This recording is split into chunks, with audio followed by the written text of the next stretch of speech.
अस्सलाम वालेकुम स्टूडेंट्स, उम्मीद करता हूँ आप सब बहुत अच्छे होंगे।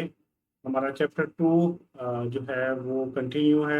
और इस चैप्टर के अंदर हमने डिफरेंट टॉपिक्स को डिस्कस किया। लास्ट लेक्चर में जो हम टॉपिक डिस्कस कर रहे थे वो टॉपिक ये था कि किसी भी चीज़ की डिमांड में चेंज किन रीजंस की वजह से हो सकता है। तो हमने कहा दो रीजंस हो सकती हैं। नंबर वन, उसकी अपनी प्राइस की वजह से, जिसको हमने कहा था प्राइस फैक्टर। ये फैक्टर जो है वो क्या है कि किसी भी चीज की अपनी प्राइस जब कम ज्यादा होती है, उसकी वजह से उस गुड की क्वांटिटी डिमांडेड जो है वो भी कम ज्यादा होती है। लॉ ऑफ डिमांड जो कहता है उसके मुताबिक ये वाली रीजन है कि भाई किसी भी चीज की जब प्राइस चेंज होगी तो प्राइस फैक्टर उसकी क्वांटिटी डिमांडेड को भी चेंज कर देगा। यही लॉ ऑफ डिमांड कहता है। तो एक रीजन तो ये थी। हमने एक सेकंड रीजन पढ़ी। सेकंड रीजन ये कहती थी कि कुछ फैक्टर्स ऐसे हैं जिनको हमने लॉ ऑफ डिमांड में अज्यूम किया था कि ये कांस्टेंट रहेंगे, और वो अदर देन प्राइस, ठीक है, non price factors, non price factors, जिनकी वजह से भी किसी भी चीज की डिमांड में चेंज आ सकता है। ठीक है, तो ये दोनों पॉइंट्स हमने कल डिस्कस किए थे। आज हम जो है ना वो बेसिकली नॉन प्राइस फैक्टर्स की बात करेंगे जिनकी वजह से शिफ्ट इन डिमांड कर पाते हैं। ठीक है, प्राइस फैक्टर की वजह से लॉन्ग द कर्व मूवमेंट आती थी, तो जिनकी वजह से शिफ्ट इन डिमांड कर पाता है वो नॉन प्राइस फैक्टर थे, बेसिकली लॉ ऑफ डिमांड के अजम्पशन से। नंबर वन फैक्टर, ये हम अजम्पशंस में पढ़ चुके हैं। ये सारे फैक्टर्स, चेंज इन इनकम हमने पढ़ा। जब भी किसी की इनकम कम या ज्यादा होगी वो चीजों की डिमांड भी कम ज्यादा करेगा। एक बंदे की इनकम कम थी, वो कम चीजें खरीदता था, उसकी इनकम बढ़ी, वो ज्यादा चीजें डिमांड करेगा। ठीक है, तो चेंज इन इनकम भी एक फैक्टर है जो कि नॉन प्राइस फैक्टर है, जिसकी वजह से शिफ्ट आती है डिमांड पे। टेस्ट एंड प्रेफरेंसेस, किसी खास आदमी का किसी खास चीज को लेके एक टेस्ट डेवलप हो सकता है। ठीक है? वो टेस्ट जो है वो उसको मजबूर करता है कि प्राइस में कमी या ज्यादती होने के बावजूद भी वो हो सकता है डिमांड उस हिसाब से कम ज्यादा ना कर पाए, बल्कि टेस्ट की वजह से वो हो सकता है उसकी डिमांड कम ज्यादा कर पाए।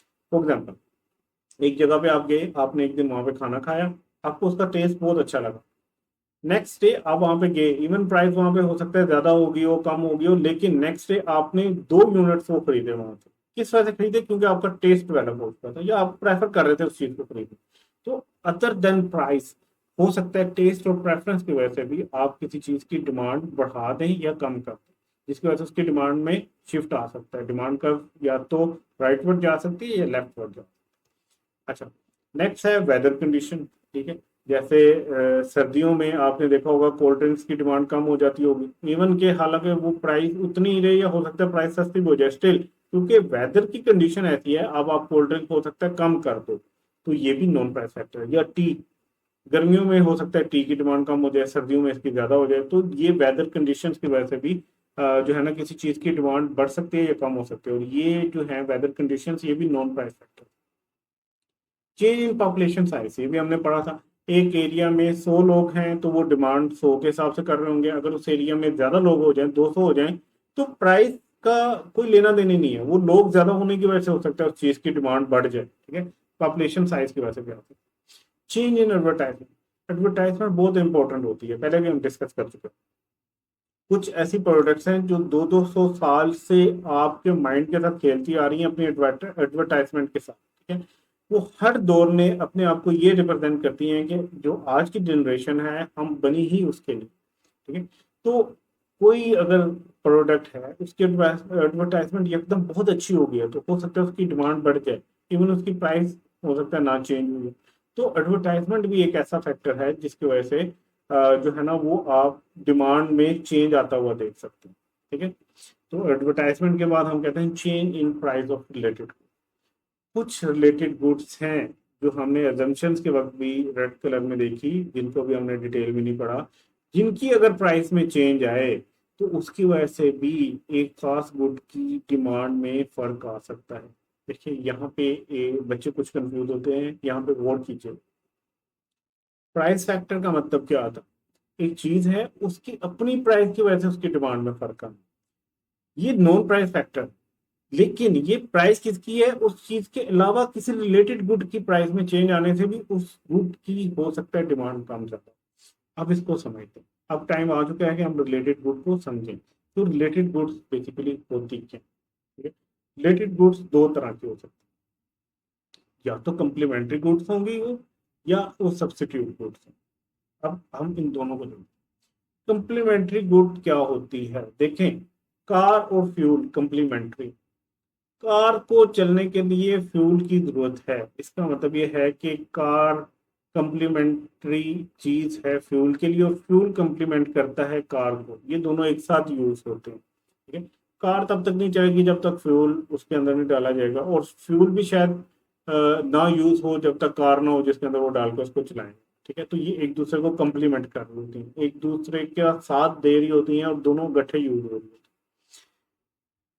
सब्स्टिट्यूट गुड क्या होती है, सब्स्टिट्यूट का मतलब होता है मुतबादल, ठीक है। जैसे कोक और पेप्सी, कोक नहीं मिल रही आप पेप्सी खरीद लेंगे। अक्सर रेस्टोरेंट पे आप जाएंगे, आप वहां पे कोक पूछेंगे कि कोक नहीं है, तो आप कहते हैं चले पेप्सी है, तो बोला। ये एक दूसरे के मुतबादल के तौर पे यूज हो रहे होते हैं, बट ये एक दूसरे की डिमांड अफेक्ट कर रहे होते हैं। देखें, सब्स्टिट्यूट गुड जो है कोक और पेप्सी, ये भी एक दूसरे की डिमांड पे इफेक्ट डालेंगे। कंप्लीमेंट्री गुड जो है कार एंड फ्यूल, ये भी एक दूसरे की डिमांड पे इफेक्ट डालेंगी। इसको समझते हैं, इनकी ना बेसिकली क्रॉस डिमांड होती है। सब्स्टिट्यूट गुड की बात करें, जैसे टी और कॉफी। टी हम कहते हैं कि एक कप मिल रहा है 100 का, कॉफी का एक कप मिल रहा है 200 का, ठीक है। इनकी खास खास डिमांड हो, इन दोनों में से ना एक हम अपनी प्रोडक्ट ले लेते हैं, से हम टी को सेलेक्ट कर लेते हैं, ये हमारी प्रोडक्ट। हमारा एक सब्स्टिट्यूट है जिसको हम कहते हैं सिर्फ कॉफी, कॉफी हमारा सब्स्टिट्यूट है। हमारी प्रोडक्ट 100 रुपए में बिकती है, कॉफी भी से हम कहते हैं 200 रुपए की बिकती है या 100 की बिकती है। हमने देखा कि कॉफी वाला जो था बंदा, उसने अपनी कॉफी 50 रुपए की बेचना शुरू कर। हम हमारी प्राइस में कोई फर्क नहीं है, ठीक है, प्राइस उधर ही है हमारी।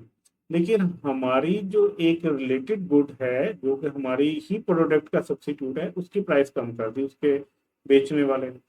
अब जब कॉफी 50 की हो गई, तो मेरी प्राइस उतनी ही है जितनी पहले थी, ठीक है। पहले मैं 100 रुपए की एक कप देता था और 100 कप रोज के बेचता था।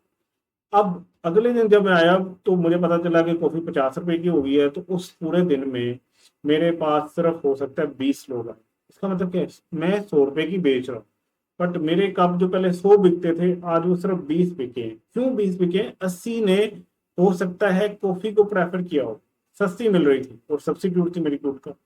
तो इस तरह एक रिलेटेड गुड, ये जो दूसरी चीज गुड होती है, उसकी डिमांड पे असरअंदाज होती है। मेरी गुड क्या थी, टी थी, मेरे सब्स्टिट्यूट गुड क्या थी, कॉफी थी। इसकी प्राइस में अगर चेंज आए तो मेरी डिमांड में फर्क। सेम इसी तरह आपने देखा होगा कि जो सब्स्टिट्यूट गुड्स हैं, से कोक और पेप्सी, इनकी जो है ना, वो प्राइस में एक ही में फर्क आता है, तो आप दूसरे की तरफ मूव कर सकते हैं, तो दूसरे की डिमांड बढ़ जाएगी जब आप एक को छोड़ के दूसरे की तरफ आए। और वाइस वर्सा इसी तरह होगा, एक सस्ती होगी तो आप महंगी वाली को छोड़ के साइड पे आना छोड़ दो। तो ये हो सकता है। सेम इसी तरह मैकडोनल्ड और बर्गर किंग की आप एग्जांपल ले सकते हैं। से हम कहते हैं हमारी प्रोडक्ट है बर्गर किंग की कोई, और इसके सब्स्टिट्यूट मैकडोनल्ड है। हमने अपनी प्राइस कम की, हमारी डिमांड एकदम से बढ़ गई।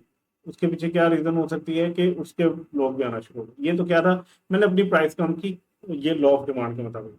हमने अपनी प्राइस कम नहीं की, इसने अपनी प्राइस बढ़ा दी।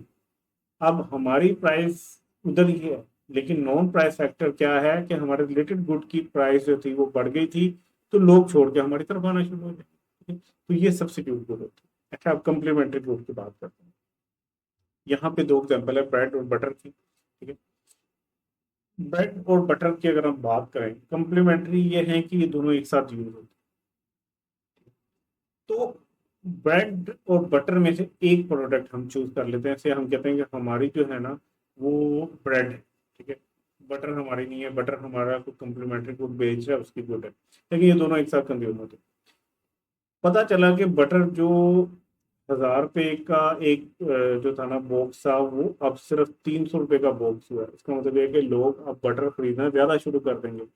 प्राइस किसकी कम हुई है, बटर की। मेरी प्राइस उतनी है ब्रेड की, लेकिन क्योंकि बटर लोगों ने ज्यादा खरीदना शुरू कर दिया है, तो उनको खाने के लिए ब्रेड भी तो चाहिए, तो उन्होंने मेरी चीज की डिमांड भी बढ़ा दी। है। सेम इसी तरह बॉल और रैकेट की एग्जांपल आप ले सकते हैं। तो यहाँ से इस पूरे डायग्राम से हमें ये स्टैब्लिश करना था कि जो रिलेटेड गुड्स होती हैं उनकी प्राइस जब कम ज्यादा होती है ना, तो उसका इफेक्ट हमारी डिमांड पे भी आ रहा है। हमारी अपनी गुड की प्राइस कम ज्यादा नहीं हो रही, हमारे रिलेटेड गुड की प्राइस कम ज्यादा हो तो उसकी वजह से हमारी डिमांड के ऊपर फर्क आता है। इसको अब देखते हैं। ठीक है, सबसे पहले सब्स्टिट्यूट गुड की बात कर लेते हैं। कोक और पेप्सी, हम कहते हैं कि हमारी कोक ही है। ठीक है, यहाँ पे हम अपनी कोक की प्राइस लिख लेते हैं। ठीक है, और यहाँ पे हम जो है ना quantity demanded of substitute good लिख लेते हैं। ठीक है, देखिए अब हमने डिस्कस क्या करने जा रहे हैं। हम कहते हैं कि प्राइस ऑफ रिलेटेड गुड, यहाँ पे हमने प्राइस ली से कोक की, तो यहाँ पे उसके सब्स्टिट्यूटेड गुड कौन सी है, पेप्सी, वो यहाँ पे ले। अब हमने इसकी डिमांड पे इफेक्ट देखना है दूसरी प्रोडक्ट की प्राइस कम ज्यादा होने का। यहाँ पे हमने अगर कोक ली है तो यहाँ पे पेप्सी है, तो पेप्सी की क्वांटिटी डिमांडेड पे क्या फर्क पड़ेगा अगर कोक की प्राइस कम ज्यादा होती है। देखिए, कोक प्राइस ज्यादा करेगा, हमारी क्वांटिटी डिमांडेड ज्यादा हो। क्यों?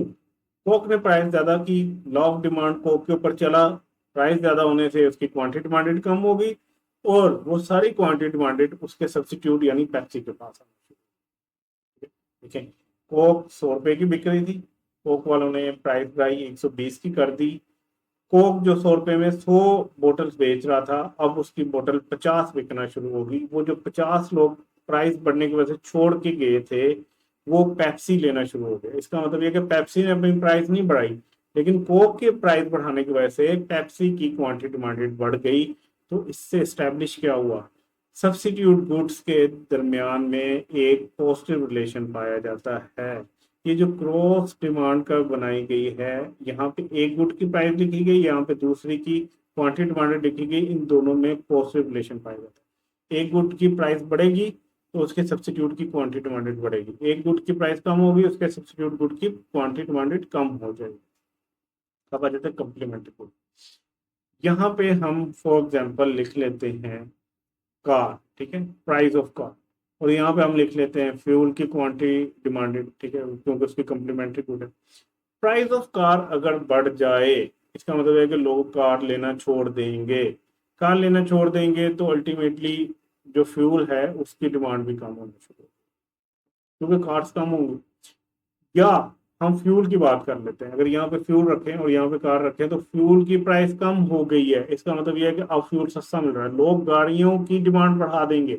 उन्हें पता है कि गाड़ी चलाने के लिए फ्यूल चाहिए, फ्यूल सस्ता हुआ तो गाड़ियां ज्यादा बिकना शुरू हो जाएंगी। इन दोनों के दरमियान में नेगेटिव रिलेशन, एक की प्राइस बढ़ेगी, ठीक है, दूसरे की क्वांटिटी डिमांडेड कम हो जाएगी। दूसरे की, अगर एक की प्राइस कम होगी तो दूसरे की क्वांटिटी डिमांडेड बढ़ जाएगी।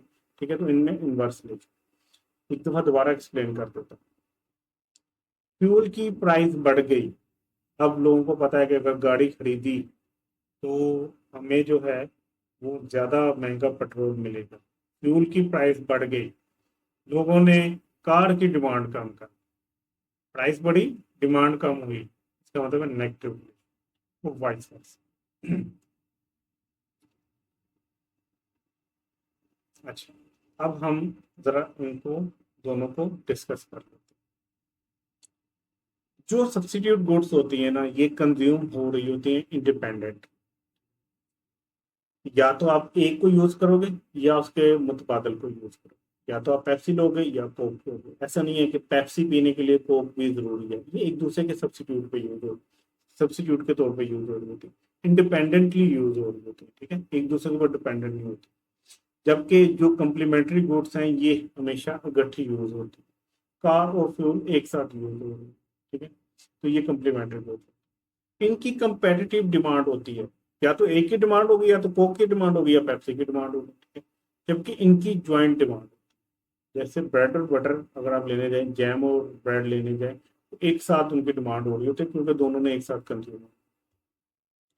अच्छा, इनका डायरेक्ट या पॉजिटिव रिलेशन सब्स्टिट्यूट का हमने देखा था, इसकी कर्व जो थी वो इस तरह बनी थी। इनका इनवर्स या नेगेटिव रिलेशन है डाउनवर्ड कर्व। ठीक है, इसकी पॉजिटिव कर्व बनती है, इसकी नेगेटिव। अब ये एक पॉइंट है, ये हम चैप्टर 3 में डिस्कस करेंगे। इसकी क्रॉस इलास्टिसिटी जो है वो पॉजिटिव होती है। अभी आपने इतना याद रखना है क्योंकि कर्व पॉजिटिव होती है, ठीक है, ये रिलेशन पॉजिटिव है तो इसकी XED क्रॉस इलास्टिसिटी भी पॉजिटिव है। इसकी क्रॉस इलास्टिसिटी नेगेटिव होती है क्योंकि कर्व नेगेटिव है और इनका आपस में रिलेशन नेगेटिव है, तो इसलिए नेगेटिव। ठीक है, तो यहाँ तक हमारा कवर हो चुका है। जो डिमांड का पोर्शन था वो अल्हम्दुलिल्लाह हम सारा कवर कर चुके हैं। उम्मीद करता हूँ आपको सारा अभी तक जितना मैं लेक्चर पढ़ा है, जितने भी टॉपिक्स पढ़े हैं, सारे समझ आए होंगे।